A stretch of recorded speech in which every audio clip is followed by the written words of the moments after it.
영혼과 하나 되어서 영원토록 계속될 것이다. 그러니까 계속 반복되는 이야기가 뭐냐면 불멸하는 영혼, 죽지 않은 영혼 뭐 이런 이야기들이 이곳에서 가장 많이 반복되고 있습니다. 이 당시 웨스터민스터 신앙 고백이 이 승인될 때, 그러니까 1646년인데요. 이 승인될 때만 하더라도 사람들은 이것이 성경적인 내용이라고 믿었던 것 같습니다.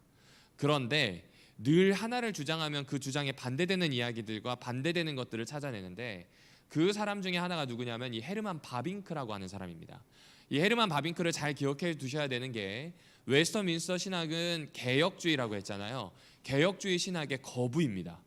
이 헤르만 바빙크가 쓴 조직 신학에 대한 책은요, 지금도 장로교회 신학과생들이 읽어야 하는 필독서입니다. 이만큼 두꺼워요. 그런데 거기에 보면 이런 내용이 나옵니다. 성경은 많은 말로써 영혼 불멸에 관해 말하고 있지 않다. 즉 성경은 이 개념을 신의 계시로 선언하지 않고 있으며, 또한 성경 어느 곳에서도 이 교리를 죄송합니다. 오타가 있네요. 이 부각되지 않는, 부각할 수 없는 사상으로 지금 이야기한다고 여기 써놓고 있습니다. 무슨 이야기냐면, 같은 개혁주의 신학 안에 있지만 영혼 불멸에 대한 이야기가 좀 다르다는 겁니다. 그리고 바빙크 같은 경우에는 어떤 의미에서는 성서가 본래 이야기하고자 하는 의미에 좀 많이 부합하는 이야기를 하는 거죠.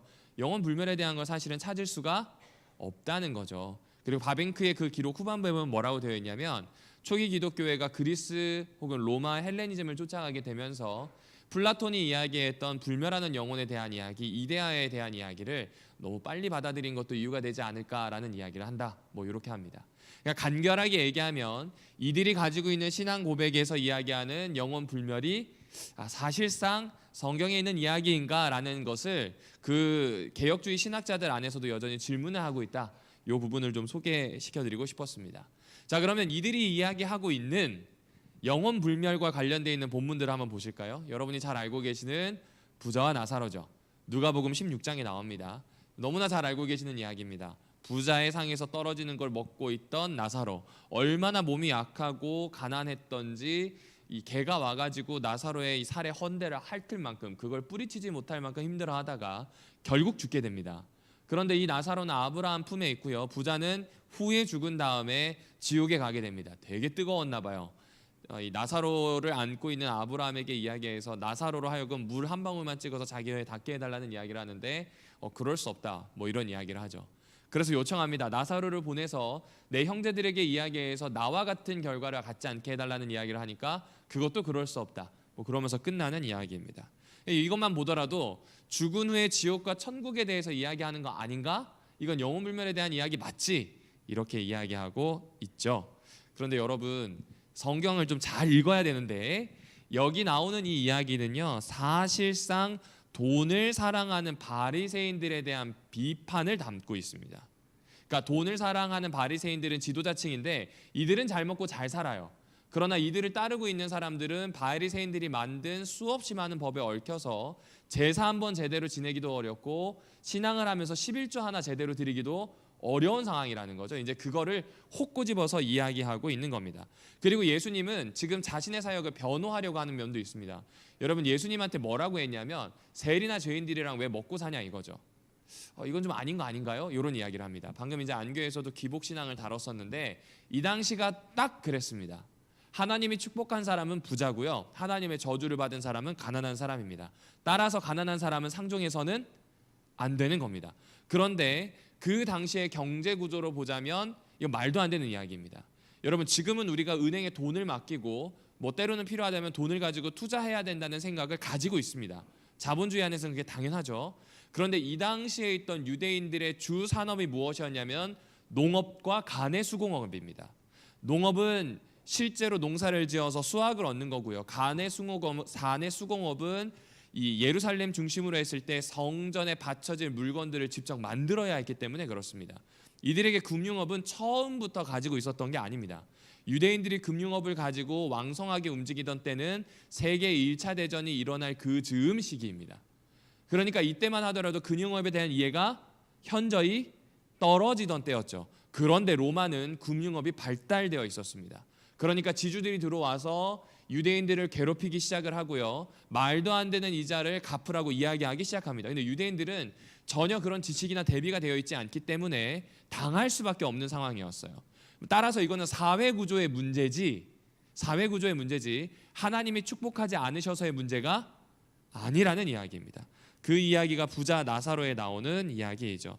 그래서 이 이야기는 조지 리드라고, 이 사람은 이 조지 레드라고 하는 사람인데, 이 사람은 우리 교회 신학자가 아닙니다. 뭐라고 이야기하냐면, 당시 유대인들이 갖고 있던 생각을 이용한 비유로서 죽은 자의 상태를 가르치기 위해서 기록된 것이 아니다. 방금 제가 서두에 말씀드렸던 이 바리새인들에 대한 비판에 대한 이야기입니다. 내용을 분석해 볼까요? 여러분, 이렇습니다. 천국과 지옥은 가깝나요, 먼가요? 가까워요, 멀어요? 같이 공존할 수 있어요, 없어요? 그게 첫 번째입니다. 그러니까 지금 이 이야기는 비유에 더 가깝다는 걸 첫 번째로 근거를 두면 이겁니다. 두 번째는 뭐냐면 눈, 손가락, 혀, 이가 나옵니다. 신체의 부위죠. 이거는 영혼의 상태와 관련이 있나요, 없나요? 영혼이라고 하는 건 육체를 떠납니다. 육체의 모든 걸 버리는 어떠한 존재 상태예요. 그러면 여기에 눈, 코, 입이라든지 혀라든지 이라는 게 있을 필요가 없겠죠. 세 번째입니다. 세 번째는 만약, 이게 또 오타네요. 고통을, 이 누군가의 이 지옥의 고통을 보고 느낄 수 있다면 그곳이 천국일까요? 이건 아니겠죠. 또 네 번째입니다. 천국과 지옥 사이에 큰 구렁텅이가 있다 그랬는데, 성경에서 이 천국과 지옥 사이에 큰 구렁텅이가 있다는 구절을 보신 적이 있나요? 없습니다. 마지막입니다. 사실은 이거는 민담이에요. 왜 옛날에 민담이 나오는 이유가 뭐냐면, 아이들이 말 안 들을 때 혹은 어른들이 뭔가 할 때 교훈적인 이야기를 주기 위해서 넣은 거예요. 이 이야기는 사실은 사람을 돕고 살아야 한다는 팔레스타인 지방의 민담입니다. 민간 전승이에요. 그러니까 예수님이 지금 그걸 가져와 가지고 이야기하시는 겁니다. 다시 말씀드리지만 이 부분은 돈을 사랑하는 자들인 바리새인들에 대한 비판으로 보시면 좋다, 이렇게 보실 수 있습니다. 특별히 지금 누가복음 15장부터 보시면 좋습니다. 왜냐하면 누가복음 15장 1절에서 3절에 잠깐의 배경 설명을 하고 당자에 대한 이야기가 나오고 불의한 재판관에 대한 이야기가 나오고 거지 나사로에 대한 이야기로 옮겨지게 됩니다. 그런데 이 누가복음 1장 1에서 3절에 나오는 이 이야기의 배경에 이 성경은 이렇게 이야기합니다. 모든 세리와 죄인들이 이 말씀을 들으러 가까이 나오니 바리새인과 서기관들이 수군결어 이르되 이 사람이 죄인을 영접하고 음식을 같이 먹는다라고 하는 이야기 때문에 시작하신 거예요. 그러니까 죄인과 세리들과 같이 음식을 먹는 게 나쁠 게 하나도 없다, 이 이야기를 예수님이 하기 위해서 세 가지의 비유를 드는 겁니다. 당자도 불의한 재판관도 거지 나사로도 공통적으로 보면 다 하나님으로부터 멀리 떠났거나 소외되었던 사람들이 하나님의 잔치에 함께 함으로 나 예수 역시 이들과 함께 식사하는 것이 옳은 일 아닌가라는 이야기를 해준다는 거죠. 그러니까 여기에 나오는 이 이야기는 소외된 사람들이 하나님의 잔치에 함께 할 수 있다는 걸 이야기하는 것과 동시에 부자들만 하나님의 축복을 받았다고 하는 바리새인과 서기관들의 이야기를 정돈하기 위한 이야기입니다. 아브라함의 품이라고 되어 있습니다. 아브라함의 품이라고 되어 있는 이 콜포스라고 하는 단어는 실제로 품이 아닙니다. 엄마가 아이를 안을 때 하는 이 품 있죠? 그 품이 아닙니다. 이 사람이 서로 안을 때 하는 그런 품이 아니라 연회라는 뜻입니다. 연회라는 뜻입니다. 따라서 이 이야기는 영혼 불멸에 대한 이야기로 볼 수 있다, 없다? 없다. 목사님, 근데 이렇게 가르쳐 주시면 너무 어렵습니다. 맞아요. 이야기를 하나하나 살펴보는데 이걸 다 하실 여유가 없을 겁니다. 그럼 딱 세 가지 부분만 짚어주세요. 첫 번째, 지옥과 천국에 가까운 게 말이 되는가? 두 번째, 눈, 코, 입, 이거 육체의 상태가 영혼에 대한 이야기라는 것이 말이 되는가? 세 번째, 누가복음 15장 1에서 3절을 읽어주시고 부자들만 하나님의 연회에 참여한다, 말이 되는가? 그리고 이제 그 뒤에 있는 이야기를 설명해 주시면 됩니다. 따라서 이건 영혼불멸에 대한 이야기가 아니라는 것입니다. 자, 이제 월요일은 오늘 나와 함께 낙원에 있으리라입니다. 예수님과 이 좌우편에 있던 강도에 대한 이야기죠. 그런데 이 강도 중에 한 사람이 신앙을 고백하자, 예수를 믿는 믿음을 고백하자 어떻게 이야기하죠? 오늘 네가 나와 함께 낙원에 있겠다라는 표현을 합니다. 봐라, 죽자마자 천국 간다, 영혼이 천국에 가고 이 영혼은 불멸하는 게 맞다, 이 이야기를 하는 것이죠. 그런데 여러분, 재미있는 게 뭐냐면 예수님이 이 다음에 바로 천국에 가셨으면 부활은 없습니다. 부활하신 다음에 마리아한테도 이런 이야기 할 필요 없죠. 내 몸에 손대지 말아줄래? 붙들지 말아줄래? 라는 표현을 해요. 왜 그러냐면 아직 아버지께로 올라가지 않았으니 나를 붙잡지 말아달라는 이야기를 합니다. 따라서 오늘 낙원에 가거나 천국에 갔다는 이야기는 아닐 것이다 라고 볼 수 있습니다. 그럼 도대체 이건 어떤 이야기인가? 앞에 있는 여러 가지 이야기를 다 빼고 간결하게 한번 해볼게요.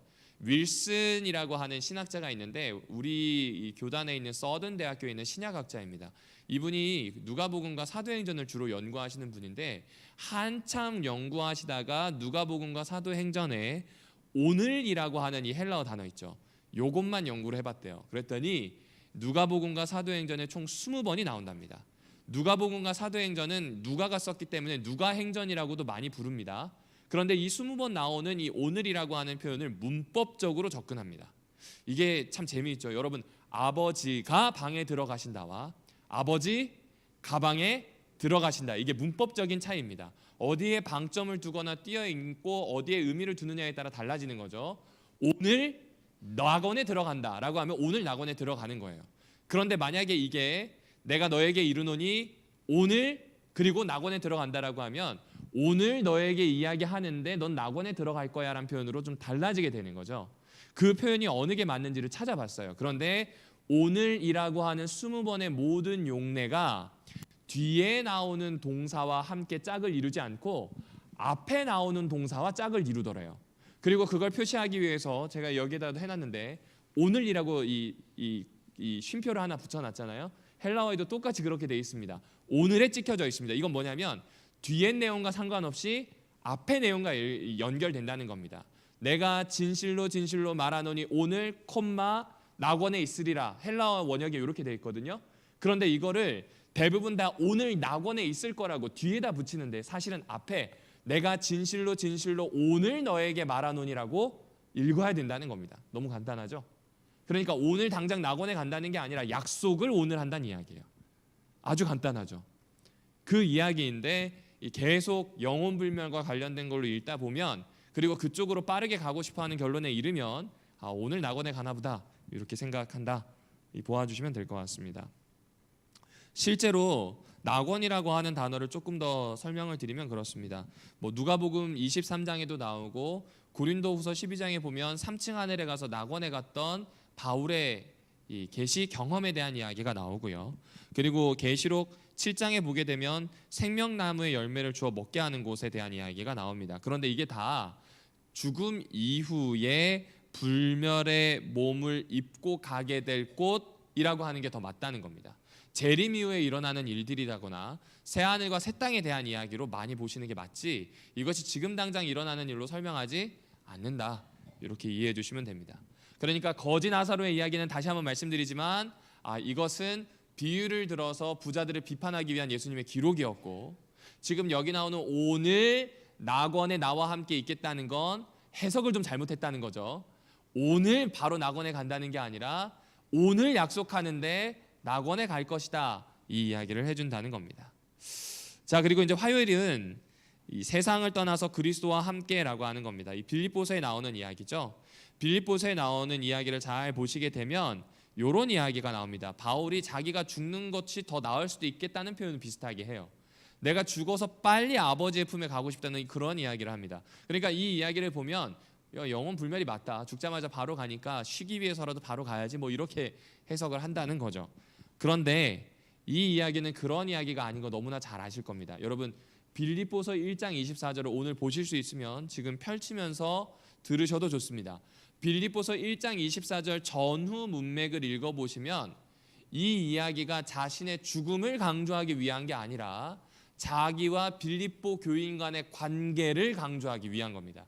무슨 이야기냐면 내 개인적으로 생각한다면 이렇게 고생스러운 사역을 하나님의 뜻대로 하고 있지만 죽어서 빠르게 하나님을 만나러 가는 게 오히려 더 나을 수도 있다. 왜냐하면 죽은 다음에는 바로 부활이 있을 것이고요. 그 시간 사이가 어떻게 될지 모르잖아요. 부활이 있을 것이고 그때부터는 하나님과 영원히 살 테니까. 그러나 빌립보 사람들을 생각한다면 내가 죽는 게 유익하지 않죠. 그렇죠? 난 힘들더라도 어떻게 해야 돼요? 버텨야 돼요. 빌립보 사람들에게 하나님을 알려주기 위해서는 그것이 훨씬 더 낫다는 이야기를 하고 있습니다.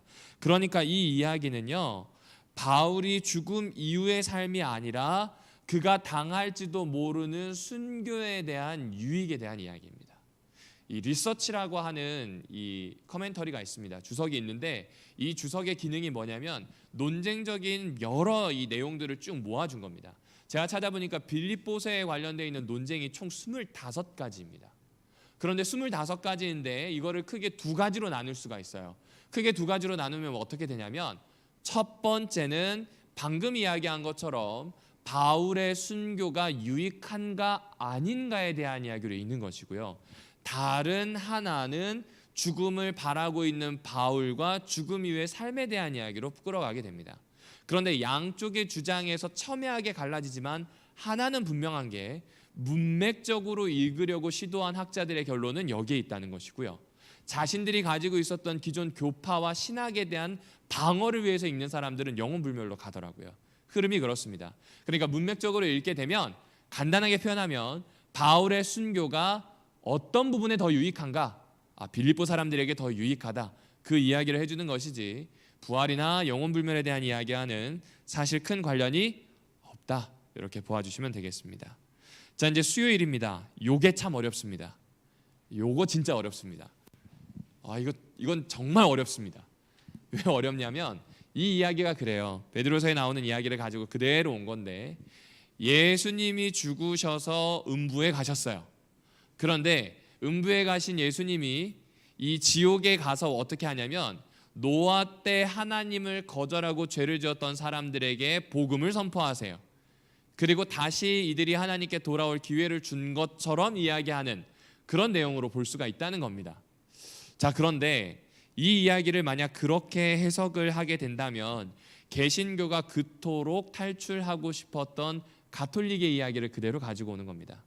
가톨릭은 귀한 사람이든 아니든 일단 죽고 난 다음에 연옥에 가서 약간의 심리 과정을 가집니다.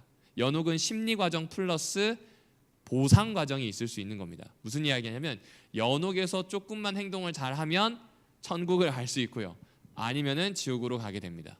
왜냐하면 이 땅에 살고 난 다음에 바로 결정되는 것이 좀 아니라고 생각했던 것 같아요. 그리고 연옥에 대한 교리의 근거 성경절이 바로 오늘 수요일 본문입니다. 그러니까 만약 그 이야기를 실제로 죽은 다음에 예수 그리스도가 지옥에 가서 사람들에게 복음을 선포하고 그들에게 천국이든 지옥이든 선택한 길을 주었다, 이걸 만약 이렇게 본다면, 요거는 가톨릭의 해석이다, 이렇게 보시면 될 것 같습니다. 그런데 사실은 그 이야기를 하려는 것이 아니라는 겁니다. 여러분, 베드로전서 3장 18절에서 그리스도께서 육체로는 죽음을 당하시고 영으로는 살리심을 받으셨다라는 표현이 나오는데, 이것은 그분의 죽음으로 육체는 죽었지만 영혼이 다시 살아났다, 이런 이야기일까요? 아니요, 그런 이야기가 아닙니다. 만약 그렇다면 복음서에 나타난 육체로서의 부활을 부정하게 되는 겁니다. 그런 이야기는 아닙니다.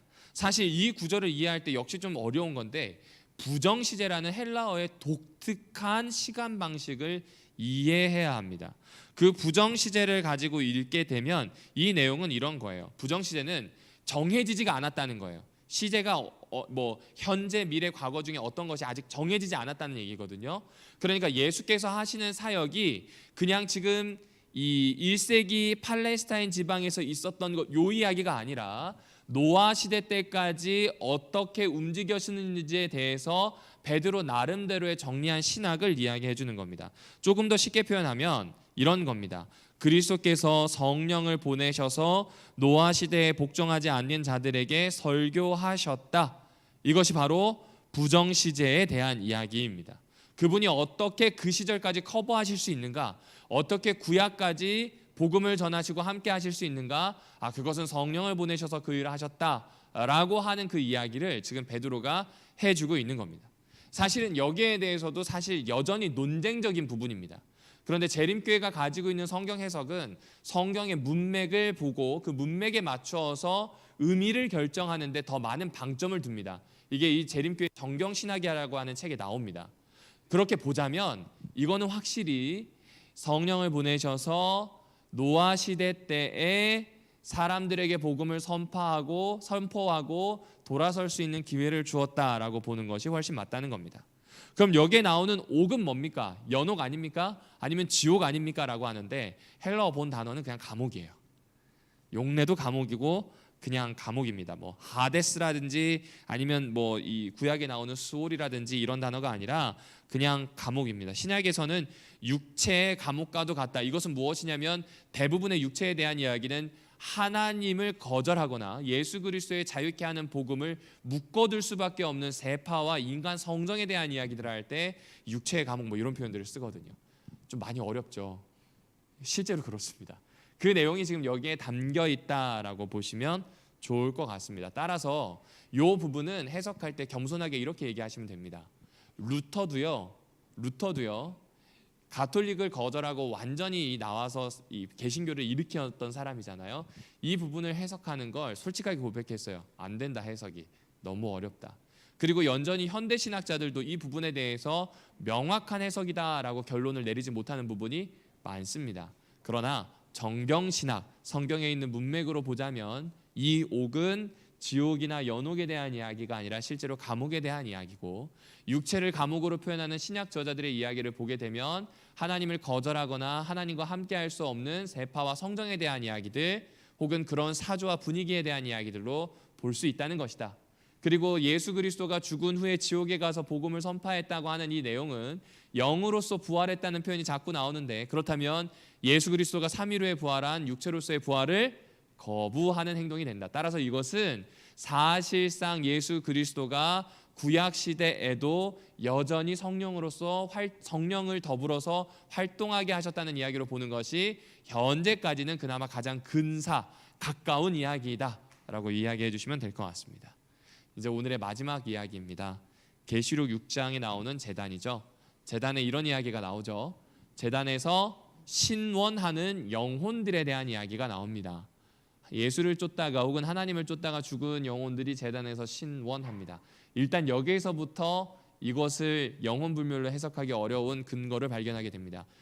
제단은요, 하늘 성소에는 없어요. 그렇죠? 왜냐하면 제단이 하늘 성소에 없는 이유는 제단이 가지고 있는 의미가 십자가라고 하는 이 땅에서의 사역입니다. 성소 안에 있지도 않아요. 성소 구조에서도 보면 뜰에 있습니다. 맞나요? 하지만 그 뜰에 있는 제단이 얼만큼 중요하냐면 성소 안에 들어갔을 때 만나는 떡상, 성소 안에 들어갔을 때 만나는 이 시은자 있죠. 법궤라고 부르는 지성소 안에 있는 이 가장 중요한 물건, 이 상자, 이 모든 이 뭐라 그럴까요? 기물들의 크기가 1.5규빗으로 같습니다. 이 말은 무엇이냐면 예수 그리스도의 죽음과 부활이라고 하는 그 공로가 성소 안으로 지성소까지 들어가기에 충분하다고 하는 예시로 볼 수 있는 겁니다. 그러니까 다시 차치하고 돌아오면 제단이라고 하는 이 이야기를 하늘로 가져가는 것 자체가 말이 되지 않는다.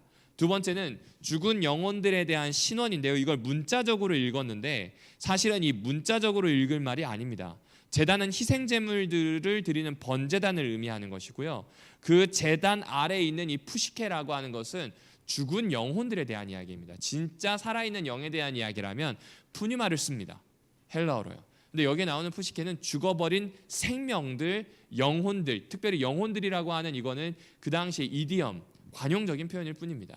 따라서 여기에 나오는 이 제단 아래의 영혼들은 죽은 후에 영혼이 불멸하는 것이 아니라 예수 혹은 하나님을 믿으면서 죽게 된 수없이 많은 사람들의 희생을 이야기하고 그들의 방향성이 어디를 향하는지, 왜 억울함을 풀어줘야 하는지에 대한 이야기를 하는 것, 이렇게 받아들이시는 것, 이것이 훨씬 좋습니다. 더 자세한 것들을 원하시면 뭐 메일을 주시면 제가 좀 글을 좀 적어놨습니다. 그걸 좀 보내드리도록 하겠습니다. 그 내용을 찬찬히 보시면 이해하는 데 도움이 되시지 않을까 싶습니다. 자, 오늘 반대되는 구절들 많이 어려우셨죠? 여러 번 읽어봐 주시고요. 또 이 내용을 하나만 잘 연구하셔도 좋습니다. 5가지가 다 아니라 하나만 잘 연구하셔도 좋습니다. 잘 연구하셔서 영혼이 불멸되는 것이 아니라 사실상 조건적인 불멸 안에 있고 부활이 얼마나 강력한 일인지를 좀 발견할 수 있는 시간이 되면 좋겠습니다. 잠시 기도하겠습니다. 하나님,